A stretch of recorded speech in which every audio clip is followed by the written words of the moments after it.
Welcome to the show that looks at truth, fiction, and reality with a smirk.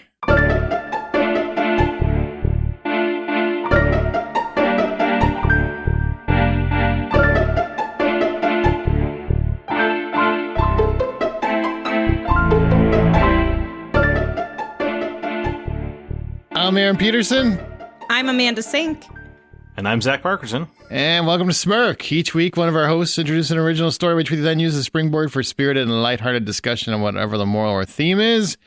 Last week, the last episode, we had the joy of Zack, the upbeat, solemn, slumlord lifestyle of Zack Parkerson. This week, we've got Amanda Sink. So, Amanda, what are we going to be doing this week? Wow, I feel like I have to really up the ante now with that introduction and really putting Zack on a bottom totem pole situation. It wasn't here. about it. It was an interesting conversation. I'm just saying it was dark.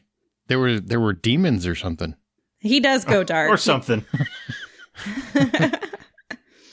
Mine is about what we're all probably something we could potentially fear happening in our lifetimes, which would be horrible, and also something that we're all thinking about right now, but in a good way.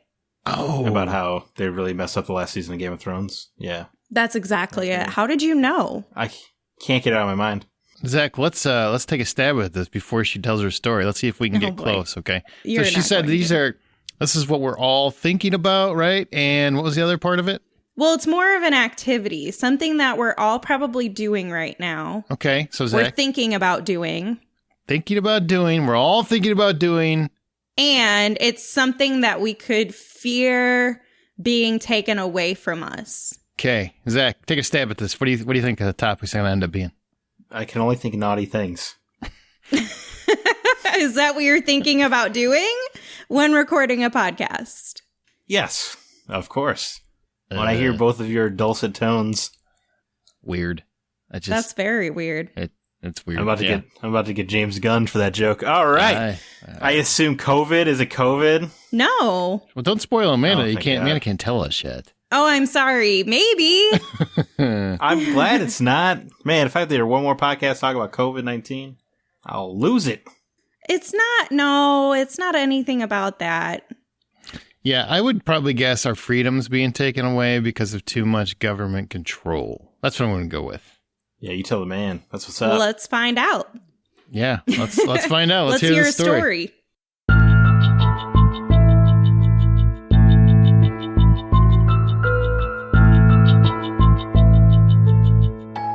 Today we began renovating our outdoor barn that came with the land and house we purchased. I remember hearing in my classes about this horrible time back in the early 2000s where this man took control of the country with everyone's permission and made people their slaves. But only the poor people. He took their money, land, everything, and books were even outlawed. It was really bad. And the people that helped him, he let them be free.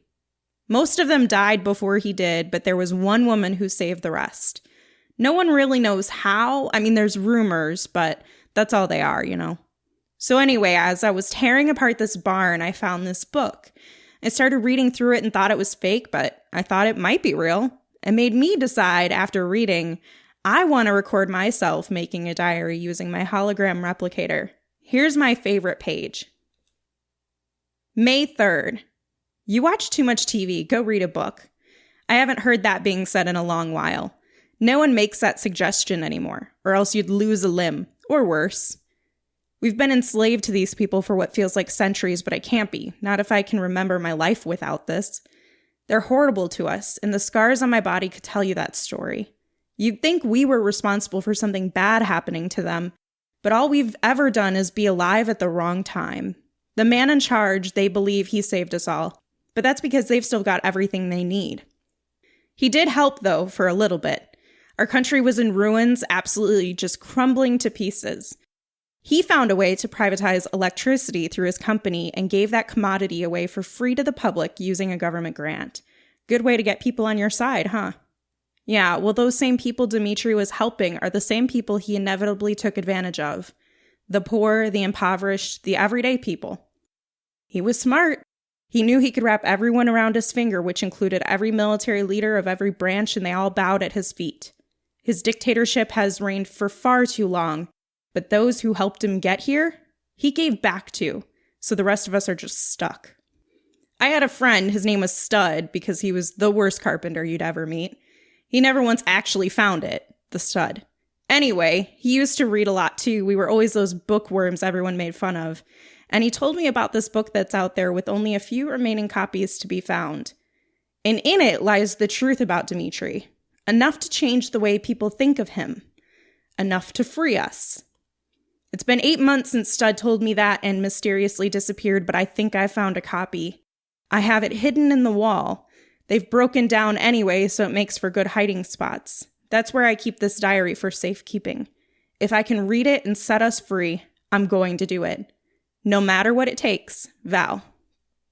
So that's her name, Val. She's my new hero. She's the reason I can read this and the reason I'm going to start telling stories when I get older. She saved so many people, and I can't wait to show this book to my parents and everyone else. She gave life back to everyone. Goose for ba. Goose for ba. So what's your initial takeaways from it? What do you think the moral is? Politics. Okay, Aaron? Don't put too much faith in one people of government. You know what I'm saying? Because the government, you can't trust them because they're gonna come. They're gonna take your stuff. Alrighty. Yes. So basically, it's either the Hitler life story, the Putin life story, or a number of other dictators throughout times, or a future yet to be written. Ah, that's true. Once you learn to read, you will forever be free. Well, that is very true. I mean, there's a reason why they wanted to abolish reading in many cultures. Every time a dictator is in charge, that's why they try to discount reading and Correct. news. Not the pointing more you fingers. can keep people uneducated, the less they can think for themselves. It's true. The Christian faith during the Crusades, burn all the books. Well, it's true. That happened. Shots fired. Yeah, that happened. I mean, it might be shots fired, but it's still accurate. I can't rewrite history. Yeah. Some have tried. Some have, but Yeah, I refuse no. to ever jump on a boat where you ignore history. You have to accept the truth of history. You don't True. just hide from it. You won't learn otherwise. So my first question for you both is, what's the first book that warmed your heart, inspired you, or the first one that you considered to be your favorite? Oh, Big ask. That's a big ask. easy. Oh, I guess he knows right off the top of his head. The Adventures of Sherlock Holmes, Arthur Conan Doyle. That was the first one. As soon as I read that as a kid, it just spoke to me and kind of spoke to how I look at things, where I try to assess things and pay attention to my surroundings and observe and observe and observe. I think that's very, very important to understanding people, to understanding your situation, to understanding where you're at with any situation and who you are. So it was a very important book for me. Now, was that book important to you in the fact that it helped reaffirm what you already believed as a child, like the way that you operated, or did it help build you into being more of an observer? No, that's just how I thought. So it was like the first book that really spoke to who I am. So it understood you. Yeah, I guess that's the way to look at it. It was a book that I could read and I understood that character's point of view. I could understand exactly what they were looking for. They were very, Sherlock Holmes in the written form in literature is actually a very troubled individual. He struggles with many things, but he's very perceptive. He's very acute. He pays attention to detail. And I try to do those things. And obviously I did it, more when I was younger, probably than you do as you get older, because as you get older, you get a little bit more lax in certain behaviors. But it really just kind of gave purpose to who I thought I was. And reading really helped enforce that. Reading those stories helped enforce that this is a character that gets it. I never really cared so much about solving the crimes. It was really just about how the crimes were solved. What about you, Zach? I know you said that it was kind of a difficult decision for you. Too many favorites or something? Well, yeah, I mean, you're asking, gotta remember when I was a kid? That's absurd. That was ages ago. When did the Lord of the Rings movie come out? Was it 2001? Is that right? Early 2000s, yeah. Yep, something like that. I'm trying to place. I think, and I had to quickly Google to remember the name, but I think the first book I remember truly like falling in love with was Star Wars Vector Prime, the Star Wars novel infamous for killing Chewbacca. Oh, I've heard of that. That's the first one I can remember. They killed Chewbacca? Because, yeah, Han and Leia's son Anakin didn't wait long enough on the Falcon before pulling off a planet that was exploding. Left Chewbacca to die. Oof. Because he was too afraid to wait. Daddy wasn't pleased. Was it a total fake out? And then 5 minutes later, we learn he's not really dead? No, Chewbacca was dead. The fan base was riot. My Uncle Jeff was the fellow that really introduced me to Star Wars as a child, was livid, I remember. So that one, why did that one resonate with you? Or what were you drawn to about it? Because he hated to shave, right? That's right. Yeah, You're Chewbacca, hairy. I hated. He's so hairy. Yeah, I mean, it's the same reason that I love, like, a Spider-Man novel or any kind of fiction. Like, there's more to this than what I already knew. You know what I mean? Like, after that Spider-Man movie came out, there were Spider-Man novels that taught you more about Spidey and his adventures. And Star Wars, yeah, that was like the first book, and it had a story of Han, Luke, and Leia after the movie was over. And at the time, as a kid, I didn't know what canon was. So to me, that was just gospel. Like, oh, this is what happens to Han after the movie. There was no. The internet also was younger, so there was no fandom debates going on. You just read a book and you enjoyed it. But it was cool to learn that there was more to it. And then I remember like a weird story with that book where my teacher and I debated over the pronunciation of, or if you put a or an in before the H of a word. Okay. Mm-hmm. I remember that. I remember having a debate with my teacher about that, and that was kind of fun. I remember there's like a lot of 3PO, if that memory serves, in that story that I enjoyed. I don't know. Those books, and then later the comics and stuff, kind of teach you that there was so much more to it, and it all. And when it was fascinating that they're all written by different people, but they were all one story, which I thought was unique at the time. But then you learn about comics and stuff, and that's just kind of how universes are built. But it felt cool at the time.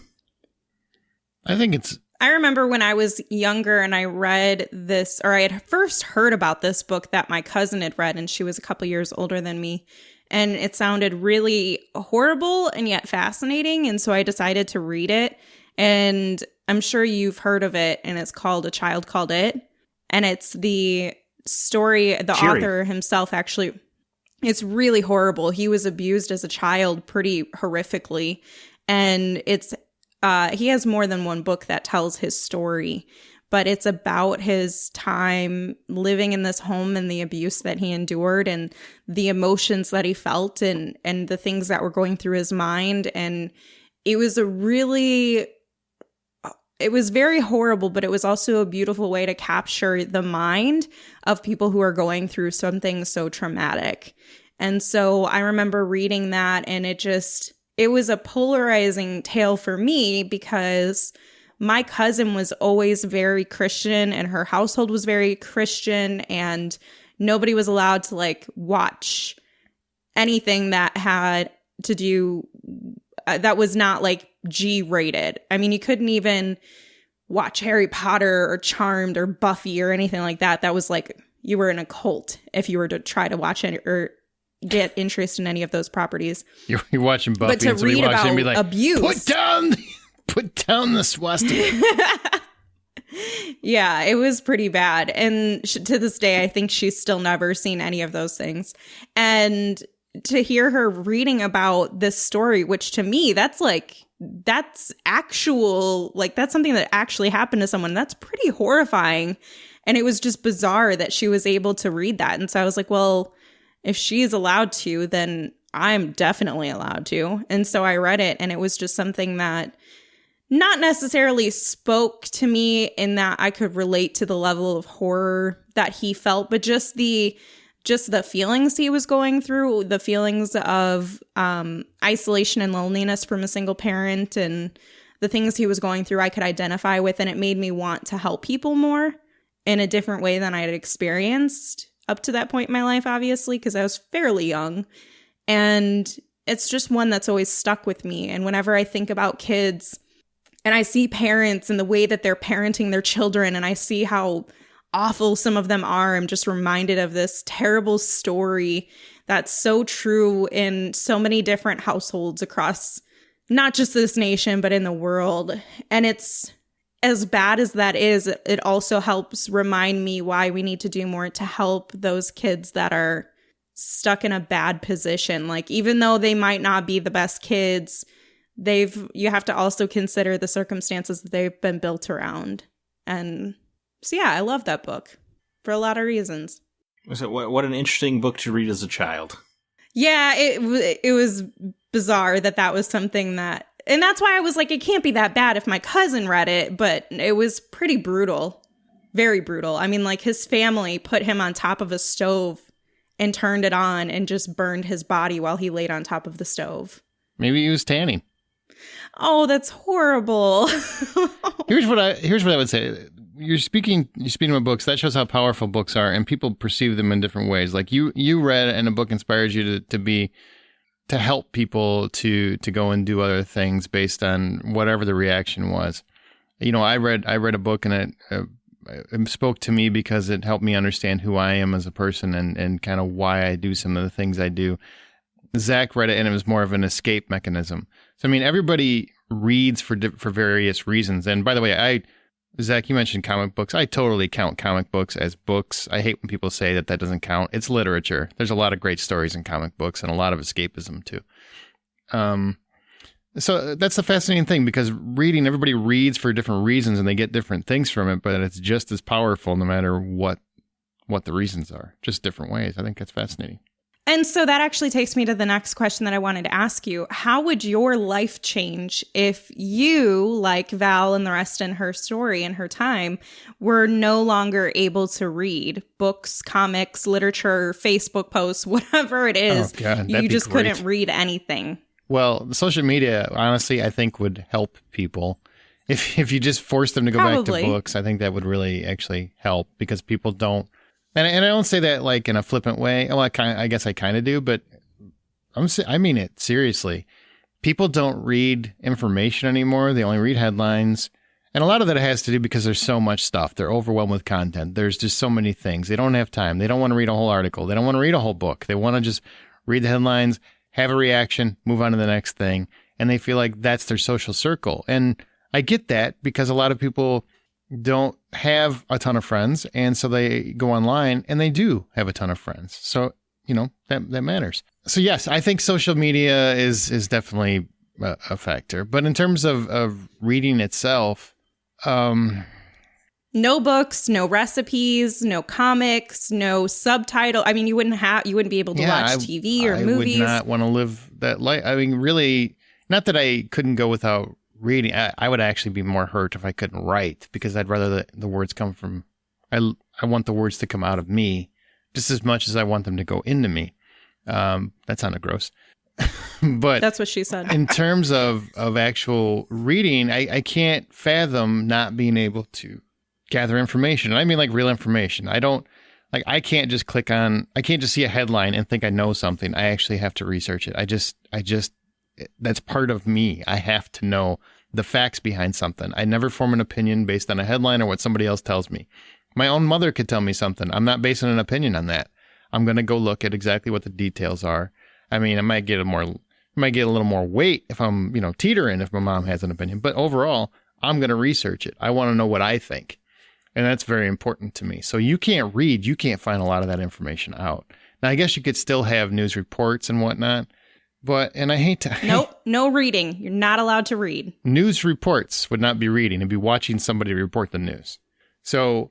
But this is a time where they've taken everything away. Okay, well, you didn't say that. You said words. That's exactly... I said no movies, TV, nothing like that. Oh, no movies or TV? Well, no, this is anarchy. I'm ready to riot. All of it's gone. Well, riot. Well, yeah, now it's inescapable. Yeah. That's an inescapable torment. Yeah. I thought you were just saying word, like written word. Wait, you know what's sad when you bring this up? And this is a real truth. We're sitting here in America and we bitch about everything, really. That's what we do. There are so many countries where that is an everyday fact of their life, where they actually have to live their life that way. And it's just think, just for 1 second, fathom what it would be like if we didn't have Netflix and chill, if we didn't have Disney Plus, if we didn't have books, if we didn't have network TV, if we didn't have cable TV, if we didn't have any streaming TV, if we didn't have, well, we don't have theaters currently, but whenever we get them back, we don't have those. We don't have books. We don't have comic books. We don't have magazines. We don't have whatever. They already don't have it, because people are always wondering why they don't get up and leave. Why don't they get up and revolt? Why don't they get up and do this or that? Because you're conditioned. I mean, it's a condition. You could take everything away from you. You don't know how to fight back as much anymore. Right. And if you don't even know how, if you're uneducated, which a lot of countries, again, those who are underneath the leadership that is in a dictatorship style, they don't want you to read and be educated, because then you could potentially fight back. And so the more that they can just dominate you with as little information as possible for you to obtain, the less likely chance it is that you're going to be able to escape, because you can't just Google, how do I escape? How do I get this? Or how do I do that? I'm going to find out. I'm going to Google that and see if it works. I mean, even a map, like if you don't know how to get to a certain place, you can't ask for people how to get there. There's so many different factors that go into it that we don't think about, because we would think, oh, if I was stuck in a city I didn't want to be stuck in, I would take a bus and I would leave the city, or I would get in my car and leave. Okay, well, if you don't have that ability, you don't even know how to read a sign, how are you supposed to do that? I mean, our lives would be so catastrophically different if we were left uneducated, if our upcoming generations were uneducated and couldn't read, if we lost access to any sort of written works, any sort of, pop culture escapism things like TV and any sort of entertainment, video games, magazines, things like that, we would be lost. We already are. I mean, I hate to say it, but we're getting pretty close to it. Yeah, they're not taking those things away, but they're not honest anymore. I don't care which side of the aisle you are on. There is media that is designed specifically to your point of view. Right. And the other side of your aisle has media designed to their specific point of view. And there's not really much down the middle anymore. So you're already reading and watching slanted material. So to me, that's the same thing as taking it away, right, because it's dumbed down. Right. I mean, my advice to anyone is facing that kind of issue is challenge yourself by listening to, if you're a left-wing person, challenge yourself by listening to a right-wing podcast. Subscribe to it. Hear their point of view. That's what there are podcasts I listen to that I just hate every word coming out of their mouth, and I don't agree with the thing they're saying, but I think it's important to know where people are coming from. Otherwise, you do lose perspective entirely. And you divide, and that's how you get all this nonsense partisanship that's happening. Zach, how would your life change if you couldn't read anything or have access to entertainment? Well, the first thing I do when I wake up every morning is open the DC Universe app and read some comics, and the last thing I do before going to bed is open the Marvel Unlimited app and read some comics. So without reading, I don't think I would do very well, to be honest. And then you expand it into movies and video games and stuff. Man, without video games, I think my life would be largely meaningless. Aww. Well, everybody has their hobbies and escapism, and when you take that away, like for Aaron right now, everybody took away his theaters, and so he's losing his mind. Yeah, I don't like it. They took away my comic shops, man. That's true. Well, yeah, but right now, a lot of people's hobbies are taken away right now, or the last couple months. I would argue it's more than hobbies. I think stories are the most powerful things humans have ever created. So if you were to restrict and take away stories, then stories are what inspire you. They're what inspire armies to fight, even like the story of the oppressive British government across the ocean. Like, you rally those people because you tell them stories of the atrocities. Like, stories are everything. That is true. Speaking of stories, if you were to write a book right now, or I guess for Zach, maybe it's a comic, what would it be about and why? Oh, I can answer that. A book, not a short story. The screenplay count? Because that's what I'm working on. Sure. Yeah, that counts. It would be a book if I was writing a book, because it's the same story. I got to get it out of my head or I'm not going to do it. It would be a spin-off of a Smirk tale, and it would be about a serial or a slasher in the early 80s coming to kill a couple people on a farm. And that's about as much as I want to say about it. Go back and listen to the episode, right? Yeah, you can probably go find the episode. I think it's Happy Birthday, Billy. And that's essentially the story, but much more expanded. Didn't that one come out on Easter? No. Of like last year or something? I don't know. It's in there. Go. You can scroll through. Happy Birthday, Billy. Find it, and you can listen to it. That's the story. He did an Easter murder tale, but that wasn't the one. Oh, a different one. Okay. I was going to say, I remember Easter having some horrific tale with it. Yeah, he likes to kill people on holidays. Yeah, there's got to be a new holiday coming up. Mother's Day's coming up, so I'm going to be writing for that one. Perfect. Or Memorial Day. Use a good scare this year. Yeah, they could. You know, mothers aren't out there freaking out enough about the health of their children. They need a good scare. Oh, Scared boy. Straight. Amanda, you're asking us to give away our stories for free here. Don't we do that on a bi-weekly basis? Kind of every other week we do that. But there is a story of always wanted to tell where a king would leave his lands to go find a cure for his dying wife, and then he would be too late to find that cure because he was too busy trying to save people along the way on other misadventures. He would end up cheating on his wife in this story, and then he falls in love with the other lady. And then he would come back, and he would be too late. He would play into the kingdom has actually been kept safe by his regent, and there's no shenanigans there. But he chooses to leave his kingdom anyway, because he doesn't care. And when he leaves, he also takes with him a magical sword, like a sword that's been passed down from king to king. It's the only sword that can kill magical creatures, essentially. Oh. And he would find out that he has a bastard child coming from the woman on the side, and the book would end with him leaving. And then, well, it wouldn't be a book, actually. The story was originally designed as a video game. And then in the sequel, you would play as the son trying to retrieve the sword to save the kingdom, etc.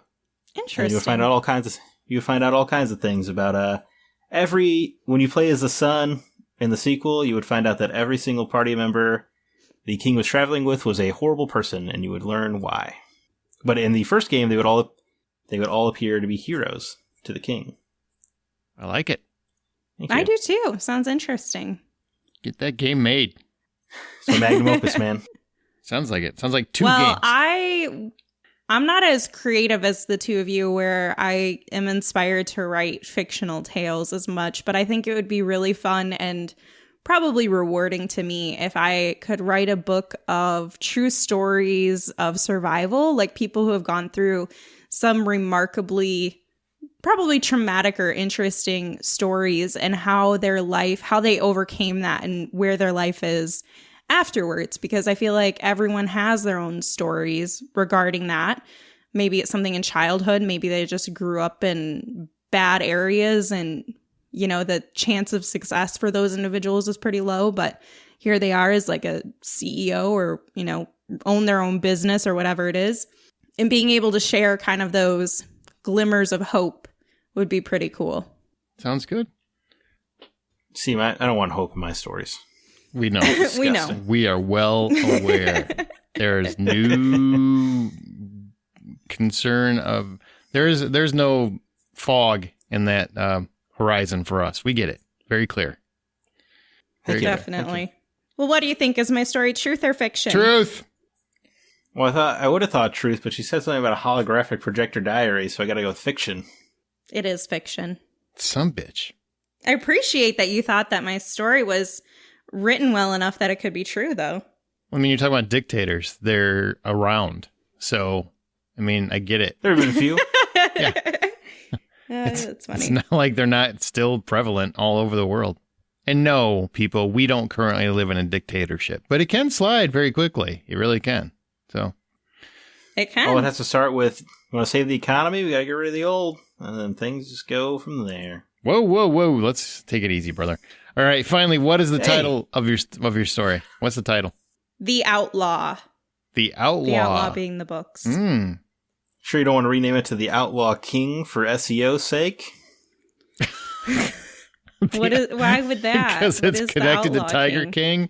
And within the last couple months, Tiger King has been very, very promising and prevalent in the society. Because of that goddamn Carol Baskins. I feel like that just doesn't work as well. No, not at all. No, it was a joke. Can we talk The real? Outlaw Hang on. Can we talk real Tigers? quick about the idea that Zach, you haven't watched it, but this woman in this documentary is basically unflatteringly portrayed, and basically her name is being destroyed, and no one seems to care because the convicted felon didn't like her, and they're on his side. And I just for the life of me can't understand. Well, No. I'm not saying that there's not some merit to looking into her case. Okay. Maybe her husband disappeared under mysterious circumstances. Okay. But he's a maybe she killed convicted him. murder for hire dude. So, Agreed. He's not great either. They're both terrible. So maybe she hasn't been convicted of anything. She hasn't been charged with anything, and people are blatantly calling her murder on the internet. That concerns me in society when we are. This is once again where we're going. People base their convictions on memes now instead of actual reading. True. Something to think about. Careers are absolutely destroyed because one thing is said about a person. I mean, we know you are no longer innocent until proven guilty. You are absolutely guilty and must prove your innocence. There is no question. I think I have an idea for my next story. I think it's perfectly reasonable to consider them both not great people. You can say whatever you want and you can think whatever you want. That's the miracle of freedom. But in the same token, he's convicted. He's got a bazillion pieces of information showing that he blatantly has tried to destroy this woman's life. She doesn't have anything really on film. Oh, I'm just saying because of the way she treated her tigers and locked them up in cages and was I think her as an individual, she's not great. Okay. And that's that's fair. Where the hypocrisy is. And so is Tiger King. He's not great either. They're all awful. But I have my beliefs that, you know what? It seems like there is a little bit of a missing puzzle piece here about her husband. And the way she reacts to it is that's weird. Slanted journal. That's not even journalism. It's a slanted documentary. No, it is. You're definitely right. It is. How many documentaries have you ever seen where the interviewer asks a question and they basically pause her face and let it hover on her in a very, very incriminating manner? I mean, it's just so ominous. No, it's definitely slanted. I'm not saying it's slanted. What do you think when people say you kill your husband? Because it's hilarious. I don't know. If you want someone to die, you just have to cover them in oil. What do they think? I smother them in fish oil and feed them to tigers? It's silly. Well, this documentary sounds whack. It's pretty crazy. It's something. I kind of lost all judgment in America when I found out that Mike Tyson is a convicted rapist, but he is also beloved the nation over. To be fair, he did. He's a convicted rapist? Yeah, he is, but he did serve his time, though. Yeah. He sure did. That doesn't change it. Yeah, well, it does in America. Feels like weird that you get to be beloved afterwards, I suppose. It's true. Weird that no one really knows. How about that? So few people know. That's extra weird, yes. That's not true. I mean, I was there. I was around society when he was convicted. Everybody in the world knew that he was convicted. It's just they forgave him. I think he means now. Because he's a sports hero. People forgive sports heroes in a ridiculous manner. I mean, what was his name? Kareem Hunt. They have a video of him whapping the shit out of a woman and in an elevator or whatever, or hallway or whatever it was. Yeah. And he's back now playing, no worries. If I had a video of that, my job's not taking me back. McDonald's ain't taking you back. Mm-hmm. Nobody's taking you back. So it's because we idolize sports heroes. That's a whole other podcast. We could go on for a while. Yeah, let's do that. That would probably be explicit, I imagine. Whoopsie. All right, well, as our show goes, we will occasionally pick listener stories to read and discuss on Smirk because we still believe you can read when you want to. If you'd like the chance to have yours read, email it to mystory@smirkpodcast.com. And if you like Smirk, please share the episode on your social media outlets. That's how people actually find the podcast. And guess what? Everybody's been making podcasts because they've been stuck at home. Every celebrity you've ever heard of now has a podcast. Joe Biden had a podcast. I don't know if it's still on, but he had one too. Everyone has one. Everyone. So help us out. Tell your friends. Please just tell them. And you can also subscribe to Smirk on your app of choice. Our website is smirkpodcast.com. And as you write your own life story, always remember to tell it with a smirk.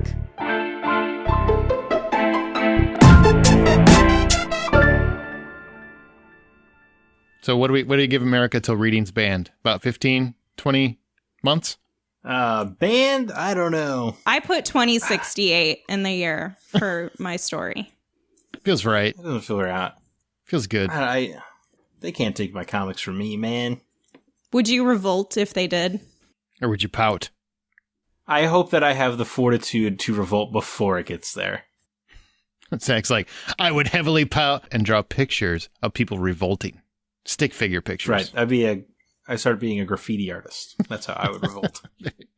Remember, the 5th of November. The gunpowder treason and plot.